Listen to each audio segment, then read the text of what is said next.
ঋতুপর্ণা সেনগুপ্ত এমন একজন যে খুব অনায়াসে সবাইকে চার্ম করে দিতে পারে। একদম কোনো এফর্টেও অনেক কিছু হয়, it's not only about the money. আমার একদম। মনে হয় যে একটা ভালো কিছু স্বপ্ন থাকলে সেই স্বপ্নটাকে যদি আমরা একটা পরিণতির জায়গায় নিয়ে যেতে চাই, সেখানে সবারও ক্রিয়েটিভ ইনপুটস, তাদের নিজের মেহনত, তাদের নিজের মানে ইনভেস্টমেন্ট, এটার উপরও অনেকটা ডিপেন্ড করে। রূপম ইসলামের সঙ্গে যখন আমরা মিউজিক করেছি, তো অসাধারণ, অলরেডি মানে গান ট্রেন্ড রূপমদা আমাদের গানগুলো তো বানিয়েছে, but he himself wanted to do the BGM, Yeah. which he was very happy হ্যাঁ। about. আমাদের নেভারমাইন্ড ছবিটা 23rd Indian film festival of স্টুটগার্টে সিলেক্টেড হয়েছে, জার্মানিতে, যেটা ইউরোপের সবচেয়ে বড় ইন্ডিয়ান ফিল্ম ফেস্টিভ্যাল। চলে এসেছি আমাদের জেনজি জোনে একেবারে। তুমি আজকে যা হেয়ার ডু করেছো তাতে তোমাকেই জেনজি মনে হচ্ছে। এই ছেলেটা কে, নিজেকে শাহরুখ খান ভাবছে? আবার একদিক থেকে ভালো লাগছিল যে শাহরুখ খান বলে ডাকছে, so why not bro, you know what I'm saying? আমি আমার জীবনে প্রেম করতে শিখেছি তোমার ফিল্ম থেকে। কাগজ, অঙ্কের খাতার পৃষ্ঠা ছিঁড়ে, জানলায় ছুঁড়ে অনেক কিছু করেছি। এখনো ফ্যান্সরা জানে না, কিন্তু আজকে জানবে, তারপর তারা বলবে ও মাই গড, এটা তো ভাবতেই পারিনি। Negative comment, never mind. Never mind. Seen but not reply, যদি কারোর সাথে কম্পেয়ার করা হয়।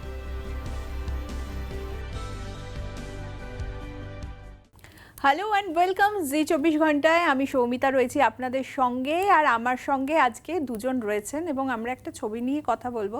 আমি একজন তারকাকে চিনি আমার কেরিয়ারের শুরুর থেকে, যাকে সব কিছু বলা যায়, মানে অনেক সময় আমরা বলি না তারকাদের ট্যান্ট্রাম থাকে, শি নেভার মাইন্ডস। সেটা হচ্ছে ঋতুদি। ঋতুদি, তুমি সত্যি এটা কমেন্ডেবল, মানে আই মাস্ট সে যে তোমাকে আমি ইন্টার্ন হিসাবে দেখেছি, তোমাকে আমি এখন দেখছি, গায়ে যেই ব্র্যান্ডই থাকুক না কেন তুমি একই রকম। কি করে এটা মেনটেন করো বলো তো? মানে তুমি ছোট থেকে সবাইকেই মানে চেনো, মানে ছোট বড় মেজর যে কোনো সাংবাদিককেই তুমি চেনো, এবং নেভার মাইন্ড। না, সবচেয়ে ইন্টারেস্টিং যেটা তুই বললি যে আমি নেভার মাইন্ড, এটা কিন্তু তাই জন্যই কিন্তু এই সিনেমাটা আমার করা। এত এরকম একটা নাম হট করে কি কেউ শুনতে পেয়েছে নেভার মাইন্ড বলে? এর আগে তো কোনো সিনেমা হয়নি, বা নেভার মাইন্ড বলে কেউ আমার কাছে আসেও নি। কিন্তু নেভার মাইন্ড আমাকে চৈতিদি যখন বললো যে জানিস তো একটা ছবি করব, তার নাম হচ্ছে নেভার মাইন্ড, তাহলে বাহ, এইটা তো একটা দারুণ মানে কাজ হতে পারে, তাহলে মানে আমরা একটা এক্সাম্পল সৃষ্টি করতে পারি এই নেভার মাইন্ড দিয়ে। তো যেটা তুই, হ্যাঁ অবভিয়াসলি আমি অনেকের সঙ্গে আমি অনেক দিন ধরে সবার সাথে অ্যাটাচড, কিন্তু আমার কাছে হচ্ছে যে জীবনে যাই হয়ে যাক, নেভার মাইন্ড আমার ব্যবহার এবং আমার যে সম্পর্ক এবং বা কমিউনিকেশন যেভাবে আমি মানুষের সাথে রাখি, সেটা যেন খুব সুন্দরভাবে থাকে, বিকজ এটাই হচ্ছে প্রত্যেকটা ব্যক্তির একটা সম্পদ। জীবনে যাই ঘটে যাক, মানুষ মানুষকে মনে রাখে তার ব্যবহার দিয়ে, তার মানে সে কীরকম ছিল, সেই মানুষটা কীরকম ছিল সেটা দিয়ে। কিছু থাকে না, আমরা কেউ মানুষ পৃথিবী থেকে চলে গেলেও বলি যে মানুষটা খুব ভালো ছিল, এই যে তার মানে এই যে ভাবনাটা ভালো ছিল, বা তার কাজটা খুব সুন্দর ছিল, বা সে কিছু ভালো কাজ করে গেছে, এটাই রয়ে যায় আসলে। এটা তো ভীষণ একটা বড় জীবন দর্শন। এবং তোমার তো এই সেটে চৈতি ঘোষাল ডিরেক্টর, তোমার মা, এবং তারপর প্রডিউসার হচ্ছে ঋতুপর্ণা সেনগুপ্ত স্ক্রিনে, তার সঙ্গে তুমি সময়, মানে তোমার কি চাপ ছিল নাকি রিল্যাক্স ছিলে, কোনটা ছিলে বলো? রিল্যাক্স তো একদমই ছিলাম না। আমি যে কটা ছবিতে কাজ করেছি, বা আমি যখন পড়াশোনাও করেছি ফিল্ম স্কুলে, সিনেমা সেটে রিল্যাক্স থাকা যায় না আমার মনে হয়। বাট আমি এটা বলবো যে ঋতুদির সাথে কাজ করতে করতে ঋতুপর্ণা সেনগুপ্ত এমন একজন যে খুব অনায়াসে সবাইকে চার্ম করে দিতে পারেন। একদম, তো আর কেউ রাগ করে থাকতে পারবে কেউ না। রাগ করে থাকতে পারে না। আর আমার মনে হয় যে মানে একজন ইয়াং অ্যাক্টর হিসেবে যে ভয়তে যে আমি ঋতুপর্ণা সেনগুপ্তর সাথে অভিনয় করব, আমি আমি কি পারবো না, এই জায়গাটা একদম প্রথমেই অফ করে দিয়েছি। মায়ের কথা বলতে গেলে আমার মনে হয় যে, তো আমি এই ছবিটাতে অনেক দিন ধরে রাইটার্সদের সাথেও ছিলাম, তো আমি সত্যি স্ক্রিপ্টটা এবং চরিত্রটা যাপন করেছি অনেক দিন ধরে। তো মায়ের মনে হয় একটু ভরসা ছিল আমার ওপরে। এর আগে আমি ময়দান করেছি, জাস্ট ফিল্ম স্কুল থেকে পাস আউট করেছি, তো সিনেমা ল্যাঙ্গুয়েজটা নিয়ে একটু আন্ডারস্ট্যান্ডিং হয়তো আমার আছে, সেটার উপরে একটা ভরসা ছিল। সো ইট ওয়াজ গুড, একটা কোলাবোরেটিভ সেট ছিল। যদি উদ্দেশ্যটা থাকে একটা সিনেমা বানাবো বা একটা ভালো সিনেমা করব, তার জন্য যতটুকু এফর্ট বা যেন এফর্টেও অনেক কিছু হয়, it's not only about the money. আমার মনে হয় যে একটা ভালো কিছু স্বপ্ন থাকলে সেই স্বপ্নটাকে যদি আমরা একটা পরিণতির জায়গায় নিয়ে যেতে চাই, সেখানে সবারও ক্রিয়েটিভ ইনপুটস, তাদের নিজের মেহনত, তাদের নিজের মানে ইনভেস্টমেন্ট, এটার উপরও অনেকটা ডিপেন্ড করে। মিউজিকের সঙ্গে আমরা যেরকমভাবে কোলাব, রূপম ইসলামের সঙ্গে যখন আমরা মিউজিক করেছি, তো অসাধারণ, অলরেডি মানে গান রূপমদা ট্রেন্ডিং। আমাদের গানগুলো তো বানিয়েছে, but he himself wanted to do the BGM, Yeah. which he was very happy about. ও নিজেই বললো যে বিজিএম কিন্তু আমি করব। আসলে ওর একটা ভিশন ছিল তো এই সিনেমাটা নিয়ে, আর ও যেরকম লিরিক্স লিখেছে বা যেরকম ধরনের এত সুন্দর ও সুর সৃষ্টি করেছে, তাতে ওর মনে হয়েছিল যে পুরো ব্যাকগ্রাউন্ড স্কোরটা যদি ওর নাগালে থাকে, তাহলে ওটাকেও আরো বেশি মানে একটা অন্য একটা জায়গায় নিয়ে wholesome যেতে একটা পারবে, একটা জায়গায়। অন্যরকম একটা ইফেক্ট তৈরি করতে পারবে। আচ্ছা, আমি সিনেমাটার গল্প নিয়ে খুব একটা যেতে চাই না, কিন্তু না, সিনেমাটা সিনেমার গল্প নিয়ে যাওয়াই যাবে না। সবাই বলে যে আমরা একটু সিনেমা নিয়ে কথা বলি, তো ঋতুদি বলছে সিনেমার গল্পে যাওয়া সিনেমা গিয়ে দেখতে হবে, আজকাল আর গল্প বলবো না, আমরা ঠিক করেছি।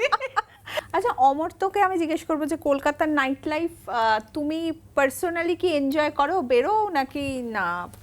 দেখো, আমি রিসেন্ট পাস্টে অনেকটা সময় বম্বেতেও কাটাই, হ্যাঁ। বাট আমার কলকাতাতে তো বড় হয়েছি আমি। আমার মনে হয় সব শহরের রাত্রিরের মধ্যে কিছু একটা ম্যাজিক আছে, আর নিজস্বতাও আছে। একদমই তাই। নিজস্বতা, Kolkata is different from any other একদম। City in many ways. There is a charm, কলকাতার একটা চার্ম আছে।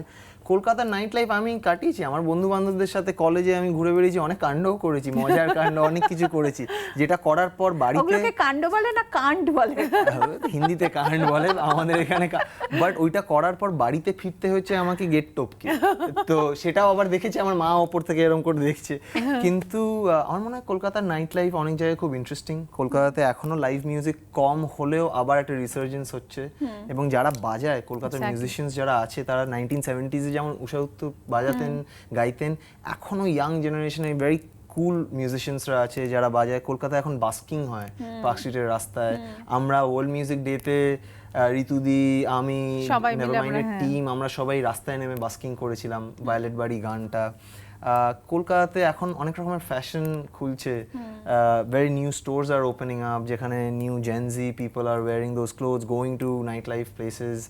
আমার মনে হয় শহরের মধ্যে একটা বাজ আছে, এবং সেরকম লোকজনরা নেভারমাইন্ড হয়তো পছন্দ করবে, দ্যাট জনরা অফ পিপল। হ্যাঁ, আই থিঙ্ক সো। আর পার্ক স্ট্রিটকে এত সুন্দর একটা লাইটে দেখানো হয়েছে, একটা নতুন আলোতে দেখানো হয়েছে, যে আলোটা নিয়ন আলো, এবং সেই নিয়ন আলোর এই অদ্ভুত যে একটা মায়া আছে, সেটা এই পার্ক স্ট্রিটকে রিভিল করা হয়েছে। পার্ক স্ট্রিটের সাথে আমাদের একটা খুব ইমোশনাল সম্পর্ক, রাইট? তো সেখানে আমাদের বড় হওয়া, ইভেন আমার মার বাড়িও পার্ক স্ট্রিটে আছে, তো আমার কাছে এই ছবিটা খুবই প্রিয়, এবং আশা মানে ভালো লাগতো মা যদি দেখতে পারতো, but maybe she is watching from somewhere. আমি অমর্ত্যকে একটা কথা জিজ্ঞেস করবো একটু সিনেমার বাইরে, সেটা হচ্ছে আমাদের ইন্ডাস্ট্রির এখন একটু টার্ময়েল সিচুয়েশন যাচ্ছে। তোমার বয়সী একজন অভিনেতা যিনি বাংলার বাইরে তার অ্যাক্টিংয়ের ট্রেনিং হয়েছে, এবং সে বাইরেও কাজ করেছে, সে কতটা ইন্টারেস্টেড এখন টলিউড নিয়ে বা টলিউডে কাজ করা নিয়ে? তোমার কি মনে হচ্ছে? সে মানে আচ্ছা, তুমি তুমি আমার, আচ্ছা ওকে, মানে তুমি এখন, আমি তো বাংলাতে সবসময় কাজ করতে চাই। আমি এর আগেও, আমি যখন ফিল্ম স্কুলে পড়ছিলাম বা ময়দান করছিলাম, তখনও 2-3টে ছবি, 4টে মতো ছবি আমার করার কথা ছিল, তার মধ্যে কিছু কিছু আমি করতে পারিনি, কিছু কিছু আমার মনে হয়েছিল আমার সেখানে এনাফ দেওয়ার ছিল না বলে আমি করিনি। বাংলা ছবি তো আমি অলওয়েজ করতে চাই, এটাই তো আমার শহর, এটা আমি এখানে বড় হয়েছি, এটা আমার ভাষা। বাংলা ছবি করব, আমি করতে চাই, কেন, আমি করব। ঋতুদীপ, বাংলা ছবির সংখ্যা কমেছে, এইটা একটা ভীষণ মানে আর কি ভাবনার জায়গা, কারণ বাংলা ছবির সঙ্গে অনেক মানুষের জীবন জড়িয়ে রয়েছে। তুমি এত বছর ইন্ডাস্ট্রিকে দিয়েছো, এখনো দিয়ে যাচ্ছ সমানভাবে, কি মনে হচ্ছে? আর পাশাপাশি ইন্ডাস্ট্রি এখন একটা টার্ময়েলের মধ্যে দিয়েও যাচ্ছে, অনেক কিছু ঘটছে যেগুলো ইন্ডাস্ট্রিকে কোথাও গিয়ে তো মনে হয় যে এফেক্ট করছেই, এবং সিনেমার হলে আসা কিন্তু সেই পরিমাণ ব্যবসা না দেওয়া, এগুলো তোমাকে কতটা ভাবাচ্ছে? ওয়েল এখন আমার মনে হয় যে সিনেমা যেভাবে হচ্ছে বেশ কিছু ভালো কন্টেন্ট তৈরি হচ্ছে এবং মানুষ যাচ্ছে তো, দেখছে তো, মানে আমি সবসময় আশার দিকটাই বেশি দেখি, মানে নেগেটিভিটিটা আমার মধ্যে কম। তো নেগেটিভ কিছুকে সবসময় আমাদের অবভিয়াসলি ফাইট করতে হবে, কিন্তু সিনেমার মূল ব্যাপারটা হচ্ছে যে আমাদের সিনেমা যেরকম ভালো সিনেমা বানাতেও হবে, দর্শককেও সেরকম সিনেমাটা দেখতেও হবে। তো এই যে কোথাও গিয়ে এখানে যে একটা ছোট্ট গ্যাপ তৈরি হচ্ছে, সেইটাকে যদি আমরা ব্রিজ করতে পারি তাহলে আমার মনে হয় সেটা সবার জন্যই খুব শ্রেয়। যেহেতু মানুষের কাছে আরো অপশনসগুলো এখন প্রকট হয়ে উঠছে, মানে একটা ওটিটিতে কিছু আসা, মানে ওটিটিতে আজকে সিনেমার সাথে সাথেই ওটিটিতে খুব শিগগিরই সবকিছু এসে যায়, তো সেই জন্য আমার মনে হয় যে ওটিটিতে আসার জন্য একটা স্টিপুলেটেড গ্যাপ রাখা উচিত। সিনেমাটা যখন এসছে, সিনেমাটার এই যে মানে এই যে একটা ফ্রেশনেস, এই যে একটা বড় পর্দার যে আনন্দ, সেটাকে আগে আমরা অনুভব করি না, তারপরে তো যখন ওটা আসবে তখন আমরা দেখবো নিশ্চয়ই, সেটা তখন একটা অপশনের মতো। কিন্তু এখন মানুষের যেটা হচ্ছে সেটা তারা এত তাড়াতাড়ি সিনেমাটা ওটিটিতে পেয়ে যাচ্ছে, তখন না ওই যে মানে ওই যে জিয়ে রাখার যে জিনিসটা, ওটা তারা মানে বোধ করছে না। এটা তুমি একটা খুব ভালো জিনিস বলেছো, যেটা আমারও মনে হয়, সেটা হচ্ছে এখন সিনেমা রিলিজের সঙ্গেই দিয়ে দেওয়া হয় যে কে ওটিটি পার্টনার, মানে আমি জানি যে এটা কয়েক মাস পর ওই ওটিটিতে আসবে, তো আমার সিনেমাগুলো কিন্তু আমি তা করি না, করো না, অ্যাবসলিউটলি। হ্যাঁ, আমার পুরাতন কিন্তু এখনো ওটিটিতে আসেনি। নেই। হ্যাঁ, কন্টেন্টটাই এমন বানাতে হবে যে দর্শকের মনে হবে যে আমি এটা গিয়ে হলেই দেখবো। Content and I would also add style, মানে এর একটা ছবি যেটাকে দেখতে ভালো, সেটা এই যে বলছি টিম ওয়ার্ক, দেখো আমাদের এই যে আর্ট ওয়ার্ক বলো, এই যে আলোর খেলা বলো, বা এই যে সুন্দর সুন্দর যেগুলো তোমরা পোস্টগুলো পাচ্ছ নেভার মাইন্ডে, সেটা তো এমনি তৈরি হয়নি, ওটা তো আমরা সবাই মিলে ডিজাইনিং এর ভেতরে ছিলাম, বা পুরাতন যখন তোরা সবাই বলেছিস যে এত বিউটিফুল পাবলিসিটি ডিজাইন, তো আমরা তো ওটা করেছি ভেতরে, আমরা হয়তো অত বড় মানে মাপের যারা রাঘব বোয়ালরা আছে তাদের মতো না, কিন্তু আমি বলছি যে কিন্তু ক্রিয়েটিভিটিটা তো কেউ নিতে পারবে না, টাকার ওপর নিচ হতে পারে, কিন্তু ক্রিয়েটিভিটি জায়গাটাতে তো আমরা সবসময় চাইবো উইল চ্যাম্পিয়ন, রাইট? এই আড্ডাটা আমাদের চলতে থাকবে, কিন্তু তোমাদের জন্য অপেক্ষা করছে আমাদের কিছু জেনজি দর্শক। বাবা ওই যে জেনজি দর্শকের কাছে নিয়ে যাও। তারা আছে, তারা আমাদের একটা জেনজি রুম আছে, সেখানে তারা আছে, ওয়েট করছে, এবং জেনজি রুমে বন্দী করে রাখা। তারা কি প্রশ্ন করবে, জেনজি রুমে কি আমাদের টর্চার হবে, তারা কি প্রশ্ন করবে তার দায় কিন্তু আমার নয়, আমি আগে সবিতা আগে থেকে দায় ঝেড়ে ফেলছে। তো চলো আমরা এবার যাই, দেখি ওদের কি প্রশ্ন আছে। এবার তোমার পরীক্ষা চলো। চলো,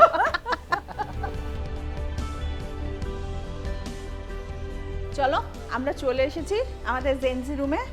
এই হচ্ছে, চলে এসেছি আমাদের জেনজি জোনে একেবারে। তুমি আজকে যা হেয়ার ডু করেছো তাতে তোমাকেই জেনজি মনে হচ্ছে। আর আচ্ছা, ফার্স্ট কোয়েশ্চেন কে করবে? আচ্ছা, আমি একটা কথা বলছি, সেটা হচ্ছে ফার্স্ট কোয়েশ্চেন ঋতপা করবে, কারণ ঋতপার সঙ্গে তোমার একটা মিল আছে, ও তোমার চুলের স্টাইলের সঙ্গে ও করে। Yes, absolutely. সারাক্ষণ মানে আমার নাম ঋতপা, তো ঋতু করে আমাকে অফিসে খেপানো হয় যে হ্যাঁ, সেটা ইম্পর্টেন্ট নয়, তুই চুলটা কেমন করিস? চুলটা হচ্ছে এরকম করে, কেউ তো আমাকে, তার মানে কেউ আমাকে ফলো করে, কেউ অনেকে ফলো করে। আমি সামনে চুল রাখছি বলে আমি আর ঋতুদি একসাথে ওই বাস্কিং যেখানে করতে গেছি, কে একটা বলেছি এদের দুজনেরই চুল নিয়ে কিছু একটা গন্ডগোল আছে, আমি খালি এরম করছি। তো ঋতপা, তোর ফার্স্ট কোয়েশ্চেন। আমার ফার্স্ট কোয়েশ্চেন দিদিকে। আলো দেখেছি, প্রাক্তন দেখেছি, তোমার সব চরিত্রই ভীষণ ভালো লাগে। তোমার মানে কোন চরিত্রটাকে তুমি খুব বেশি মনে রেখেছো, মানে তোমার ইন্সপিরেশন কোন চরিত্রটা? আলো আমার কাছে সবসময় একটা ল্যান্ডমার্ক ফিল্ম হয়ে থাকবে, বিকজ আমাকে এখনও মানুষ এত বছর পরেও জিজ্ঞেস করে যে আরেকটা আলো হয় না।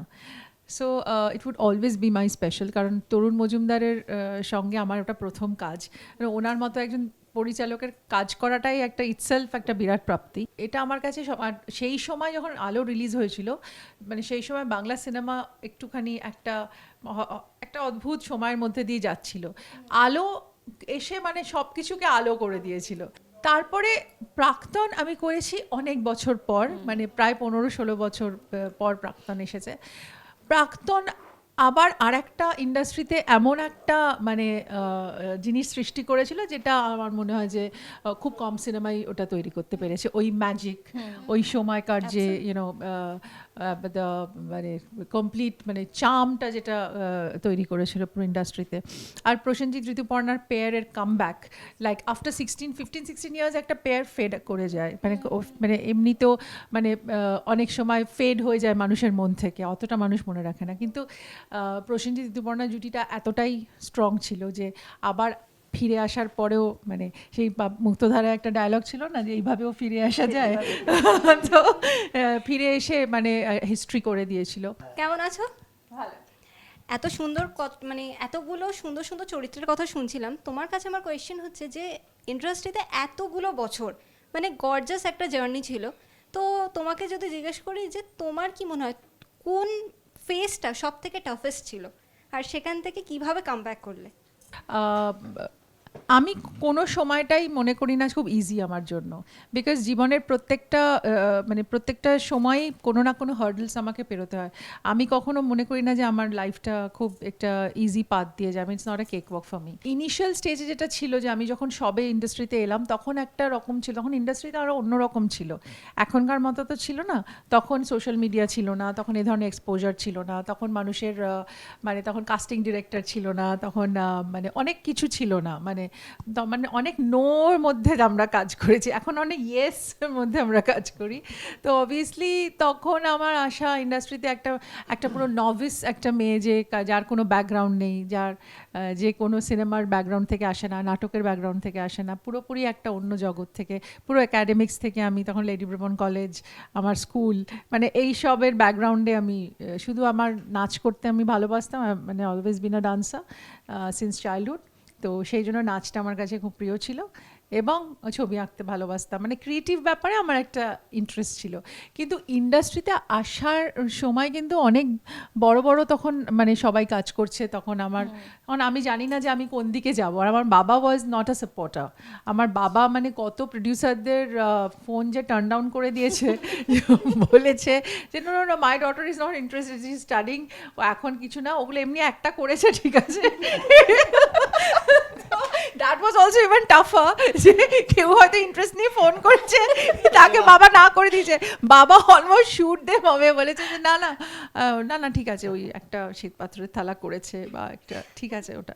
আমার এই পুরো জার্নিটা ওয়াজ ভেরি ডিফিকাল্ট, কখনোই কোনো খুব একটা ইজি কিছু আমি পাইনি, এখনও আমার জার্নিটা ইজ নট ভেরি ইজি, আমি কখনো ইজি নিই না আমার লাইফকে, তাই জন্য প্রত্যেকটা ফেজেরই না একটা আমার ইম্প্যাক্ট হয়েছে। সো আমার কাছে এখনও এই যেই ফেজটা যাচ্ছে সেখানেও আমি মনে করি যে I am very happy and lucky যে আমার এত ডিরেক্টররা আমাকে চায়, এত প্রডিউসাররা আমাকে নিয়ে কাজ করছে, এত ভালো ভালো স্ক্রিপ্ট আমাকে নিয়ে লেখা হচ্ছে, still today I am there, আর আমাকে নিয়ে কাজ হচ্ছে।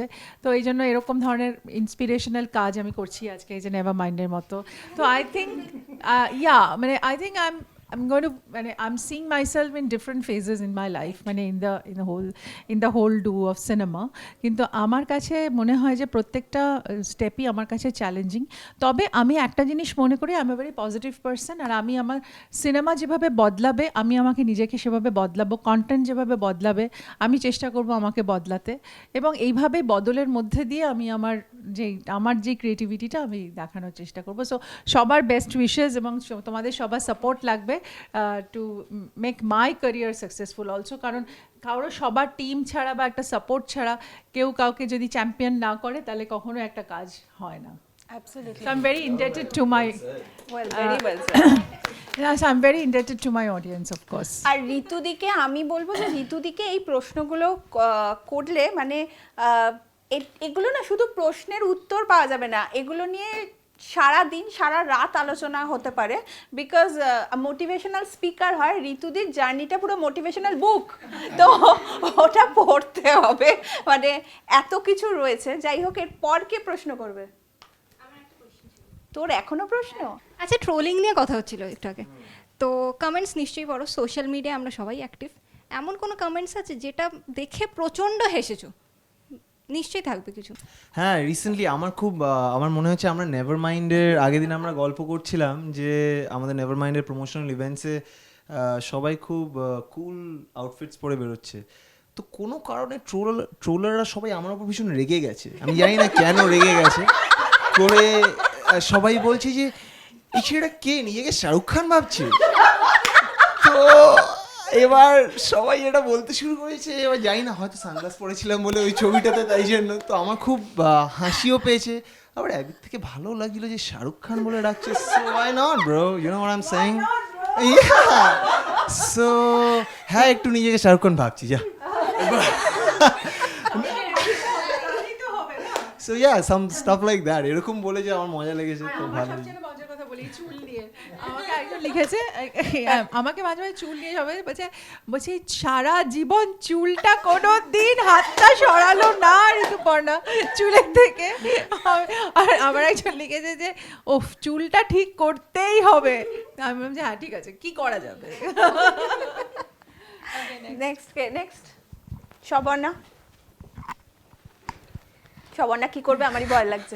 যাই হোক, না না, আমার কোয়েশ্চেনটা একটু অন্যরকম। তো আমি কয়েকটা সিচুয়েশন বলবো, তো সেগুলোতে তোমরা কিভাবে রিয়াক্ট করতে, কি বলতে, mind it or never mind. Okay, negative comment. দুজনে বলবো তো। Never mind. Never mind bro, never mind, ট্রোলস। never mind. Okay, for me, sometimes mind it because obviously I'm a human being, but mostly now, never mind. Seen but not reply. Insulting. Mind that, mind that, mind that. My daughter is laughing. এটা ও বলেই থাকে আমাকে, মা scene but not reply. আমাকে কিন্তু সিনও করে রিপ্লাইও দেয়। Birthday যদি কেউ ভুলে যায়। এই রে, Depends on কে ভুলে যাচ্ছে। কার উপর রাগটা করবে? Never mind. But I think birthday যদি মানে somebody whom you really want somebody to remember, সেই যদি ভুলে যায় তখন really mind. and but you know mostly of course তা বেশিরভাগটা never mind.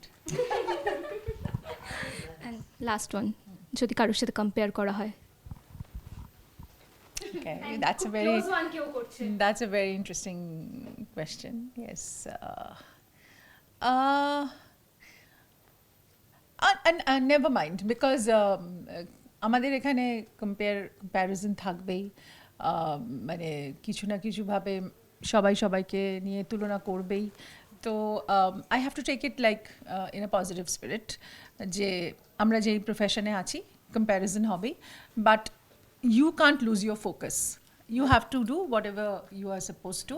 তুমি ফোকাস লুজ করলে then you are giving in, তখন সেটা তোমাকে এফেক্ট করছে। বাট যদি হেলদিলি হয় then it's fine. So never mind. আমাকে তো আমি তো এখন মানে অবভিয়াসলি ইজ ভেরি ডিফারেন্ট আমার জন্য এই বিষয়টা, বাট মোস্টলি আমার মনে হয় আমার চেয়ে আরও বড় কেউ বা ইন্টারেস্টিং কেউ কারোর সাথে যদি আমাকে কম্পেয়ার করে তাহলে আমার ভালো, আর যদি আমার চেয়ে অন্য কারো করে তাহলে তার ভালো।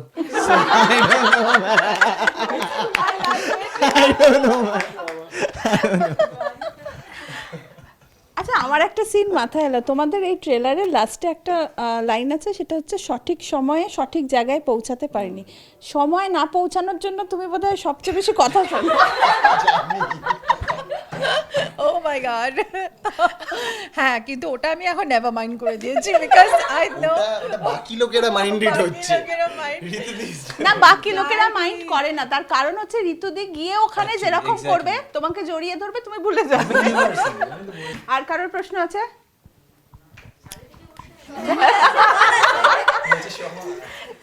ফেলিক্সের হাত খুলে যাবে তাড়াতাড়ি। আমি তো তোমার আজকে গ্লো অরা দেখে তো মানে কি প্রশ্ন করবো সেটাই ভুলে যাচ্ছিলাম। সত্যি স্টানিং। তো আমার কোয়েশ্চেন হচ্ছে, তোমার এমন কোনো হ্যাবিট বা অবসেশন তোমার যেটা এখনো ফ্যান্সরা জানে না, কিন্তু আজকে জানবে, তারপর তারা বলবে ও মাই গড এটা তো ভাবতেই পারিনি। বাবা এটা তো খুব ডিফিকাল্ট কোয়েশ্চেন আমার। হ্যাঁ গাজু আসছে, চুলটা তো সবাই জানে। জানে না, আজকে জানবে। Watching movies late at night আমার মেয়ে বলে দিয়েছে। Yeah, and sometimes chips and diet coke, যেটা খুবই নায়িকারা খায় চিপস এন্ড ডায়েট কোক, এটা হ্যাঁ। কি কেন? হ্যাঁ মাই চিপস, ওর চিপসটা মানে ওই যে ও একটা কি কুরকুরে খায়, ওটা আমার ভালো লাগে। হ্যাঁ চিটোসটা মাঝে মাঝে আমি খেয়ে নিই ওর কাছ থেকে। কি হ্যালো, প্রশ্নটা তোমাদের দুজনের জন্যই। যদি তোমাদের দুজনকে এক কথায় ডেসক্রাইব করতে বলি, দুজনকে, তো তোমরা কিভাবে নিজেকে ডেসক্রাইব করবে? মানে একে অপরকে না না, নিজেকে? না, নিজেকে। ওকে ওকে ওকে বাবা, কি জটিল জটিল ব্যাপার। সিম্পল, কুল, পজিটিভ, ইমোশনাল, এটা আমি। একদম ঠিক আছে, একদম ঠিক। ও চিন্তায় পড়ে গেছে। চিন্তায় ফেলে দিলে ভাই। কনফিউজড। I think so. ও কনফিউজ। আর সোহম? আমি আমার জীবনে প্রেম করতে শিখেছি তোমার ফিল্ম থেকে। কাগজ, অঙ্কের খাতার পৃষ্ঠা ছিঁড়ে তার মধ্যে লাভ লেটার লিখে, পাথরে মুড়িয়ে, জানলায় ছুঁড়ে অনেক কিছু করেছি। তো ছোটবেলা থেকে আজ পর্যন্ত তোমার বিভিন্ন চরিত্র দেখেছি, বিভিন্নভাবে তোমাকে ভালোবেসেছি, কিন্তু তুমি তোমার ছবিতে অভিনয় করে তোমার নিজের কখনো মনে হয়েছে যে এই ক্যারেক্টারটা ঠিক আমার ভালো লাগলো না, এটা অন্য কেউ হলে ভালো হতো? মানে প্রেম করে ভালো লাগলো না? না, নিজের চরিত্রে একটা অভিনয়। প্রেম দিয়ে শুরু করলো? মানে এটা thank you first of all, যে আমার সিনেমা তোমাকে এত ইনফ্লুয়েন্স করেছে, এবং মানে এটাই হচ্ছে আমার পাওয়া, যে ইয়েস, যে আমি আমার এত বছরের ক্যারিয়ারে যে মানুষের মনে এই জায়গাটা করতে পেরেছি, অ্যান্ড অফকোর্স আমাকে দেখে এতটা ইনফ্লুয়েন্সড হয়েছো তুমি। তো তোমার প্রেমটা এখনো আছে তো? মানে অল সেট অ্যান্ড স্টেডি তো? ওকে, কংগ্রাচুলেশনস ফর দ্যাট। সো তাহলে আমার পজিটিভ ইম্প্যাক্ট একদম obviously. The part of the question is আমার কোনটা অ্যাকচুয়ালি জানো তো, যখন আমার কাছে কোনো ক্যারেক্টার আসে, তো ওয়েন আই ফিল যে এই চরিত্রটা আমি ছাড়াও অন্য কেউ করলে আরও ভালো হবে, এরকম আমি অনেক রেকমেন্ডেশন করে দিয়েছি। মানে ইনফ্যাক্ট আমি রিসেন্ট একটা ছবির কথা বলতে পারি, যেখানে রিসেন্টলি অন্নপূর্ণা বলে একটা ছবি যেটা অনন্যা করেছিল, ওটা ফার্স্টে আমার কাছে এসেছিলো, আমি তখন বলেছিলাম যে এটা অনন্যা সব থেকে ভালো করবে, এবং আমি ওর কাছে পাঠিয়ে দিয়েছিলাম ফিল্মটা। তো এরকম আমার কাছে অনেক ছবির অফার আসে, যেটা আমি মনে করি যে আমি এই ছবিটা করা না করা কোজোরা ফারাক পড়বে না, কিন্তু যদি অন্য কেউ অ্যাক্টর করে এটা আরও ভালো হবে। কারণ আমি সবসময় মনে করি যে সিনেমাটা একটা ভীষণ চয়েসের ব্যাপার, এবং সিনেমাটা একটা মানে সিনেমার ওই ক্যারেক্টারের মধ্যে থাকাটা বা ক্যারেক্টারকে বাঁধাটা, সেটাও কিন্তু একটা দায়িত্বের মধ্যে পড়ে। সেটা শুধুমাত্র একটা চরিত্র করার জন্য না, I have to believe, feel and be in it. So ওইটা আমার কাছে খুব ইম্পর্টেন্ট। সো সেই জন্য আমি এটা করি। কিন্তু আমার মনে হয় যে আমি যখন যে ক্যারেক্টারগুলো অন্য কাউকে বলেছি, যারা করেছে তারা সবাই এত ভালো করেছে, তখন আমার নিজের খুব গর্ব লেগেছে যে আমি জানি না এটা কতটা ভালো করতে পারতাম, কিন্তু ওরা এত ভালো করেছে, এবং আমি এদের কথা বলেছিলাম, আমার এত ভালো লাগছে যে ক্যারেক্টারগুলো মানে পুরো কমপ্লিটলি বিফিট করেছে ওদেরকে। অ্যাবসলিউটলি। এটা কিন্তু সাকসেসফুল হওয়ার একটা ক্রাইটেরিয়াও, সেটা হচ্ছে সব সময় সব কিছু আঁকড়ে ধরে রাখতে নেই, সেটা সিনেমা হোক বা প্রফেশনে যে কোনো জায়গায় বলে মনে হয়, যে জায়গাটা মনে হয় আমার থেকে কেউ বেটার করবে তাকে ছাড়তে হয়, তাহলে বোধহয় জীবনে সাকসেসটা নিজেদেরই আসে। অ্যাবসলিউটলি। আর আমি না আমার ফেলো অ্যাক্টার্সদের ভীষণ রেসপেক্ট করি, এবং আমি প্রত্যেকেই মানে তাদের জায়গাতে এতটাই আমি তাদেরকে সম্মান করি যে আমার মনে হয় যে যেখানে মানে ইফ আই থিঙ্ক যে এখানে তাদের একটা বড় বিশেষ স্কোপ হবে তাদের অভিনয় করার, সেটা আমি সবসময় মনে করি যে মানে সেটা তাদেরকে যেটা তাদের প্রাপ্য তাদের কাছে যাওয়া উচিত। So it is from respect, it is not that আমার কাছে এসছে আমি কাউকে বলছি। এটা আমি মনে করি যে মানে ওই মানুষটা ওটার জন্য অনেক বেশি ডিজার্ভ করে। আমার প্রশ্নটা দুজনের জন্যই, মানে তোমাদের সিনেমাটার নাম নেভার মাইন্ড, ঠিক আছে? মানে তোমাদের লাইফে এরকম কি হয়েছে যে কোনো সিচুয়েশনকে নেভার মাইন্ড বলতে চেয়েছো কিন্তু বলতে পারোনি? জীবনে এরকম অনেক সিচুয়েশন হয় যেগুলো লেট গো করা যায় না, বাট মানে আই থিঙ্ক মানে দোজ সিচুয়েশনস যেগুলো আসে জীবনে, দোজ আর নট ডিজায়ারেবল, বা যেগুলো মানে বা ইনএভিটেবল, মানে যেগুলো হওয়ারই থাকে সেগুলো হয়, কিন্তু সেগুলোকে নেভার মাইন্ড করে যাওয়া যায় না, কারণ সেগুলোর মধ্যে হয়তো অনেক কিছু ইনভেস্টেড থাকে, অনেক ইমোশন থাকে, অনেক কিছু থাকে, কিন্তু একটা সময়ের পরে নেভার মাইন্ড করে দিতে হয়, বিকজ আই থিঙ্ক মানে time is the best healer. আমার জন্য আই থিঙ্ক আগের বছর আমি বম্বেতে অনেকটা সময় থাকি ওখানে।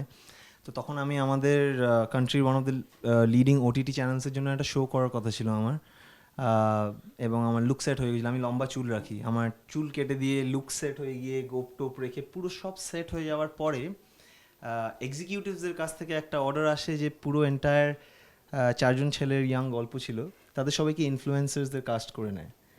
সো সেইটার একটা হ্যাং ওভারে চলে গেছিলাম অ্যাজ এ ইয়াং অ্যাক্টর, যে এটা তো খুব আমি অর্জন করেছিলাম, আমি অডিশন দিয়েছিলাম, আমি যখন ঢুকেছিলাম লুক সেটে ডিরেক্টর ডিওপি তারা সবাই খুব ইমপ্রেসড হয়ে গেছিলো, কারণ মনে হয়েছিল যে এটা কেন ঘটে করে অনেক দিন ছিলাম।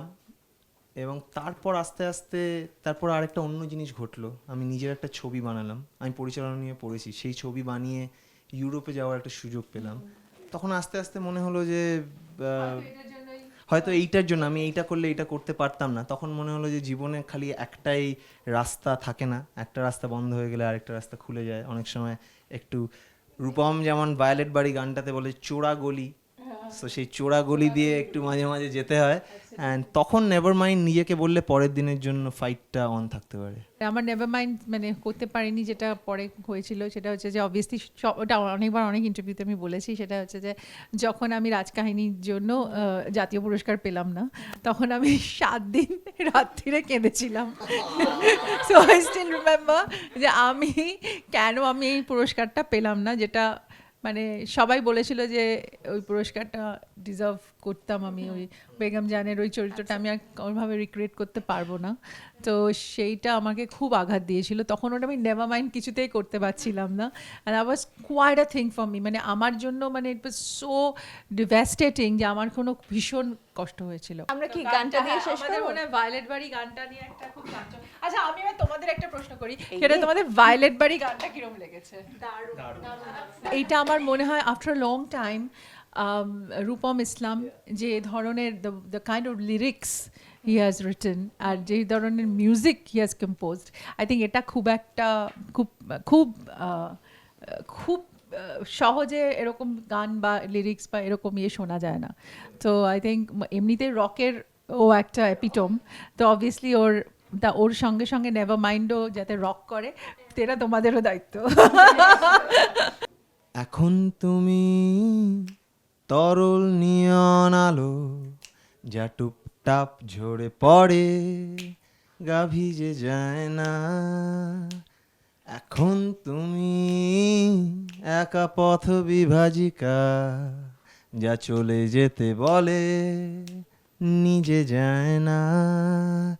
ভায়োলেট বাড়ি একা মহাকাশচারী, বেগুনি দেয়াল হরফ অসংলগ্নতা, পড়তে পারি কুয়াশায় ভেজা চিঠি, ডুবো পাহাড়ের ভাঁজে আত্মমগ্নতা। Thank you.